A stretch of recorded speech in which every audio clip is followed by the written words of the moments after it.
Hi, this is Yolanda Vanveen, and in this segment we're going to talk about how to grow chestnuts. When you think of Christmas, you think of chestnuts, the chestnuts roasting over an open fire. And they're just a wonderful treat as a nut, and they're really easy to grow too.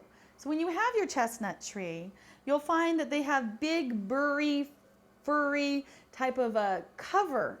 Then in the middle of that is the actual chestnut.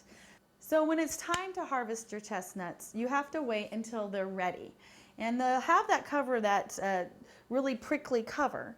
And so you'll find if you keep watching the covers, at a certain point, a slit will develop and they look like they're going to start to dry out. And in nature, what happens is they dry out and the nuts fall to the ground and they start new plants. So when you're harvesting your chestnuts, you don't want to pull the actual cover out of the tree because that is what's going to produce fruit for the next year.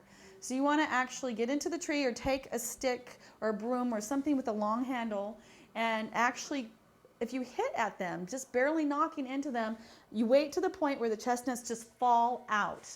And if they're still grabbing on, then they're not ripe yet. They should just fall right out from the covering. And a lot of times they'll be all over the ground as it is. So at that point, you can just pick them up and then dry them out in the sun. That's the easiest way to do it. And to store them too, they'll find even the chestnut itself has a little bit of a cover on it from inside of the nut shell and the burly part. So you want to either soak them off or just peel that little cover off, and you'll find underneath that is your beautiful brown chestnut. So just dry it out any way that you can naturally, and then just store it in a paper bag or in a paper box, or if they're really dried out, just right into a jar.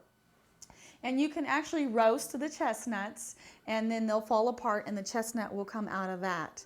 So you can either roast them whole or you can then take the chestnut out of the whole and then you can store the chestnut part itself, or you can store them all together as one. Either way, and they will store for years. They're a wonderful nut.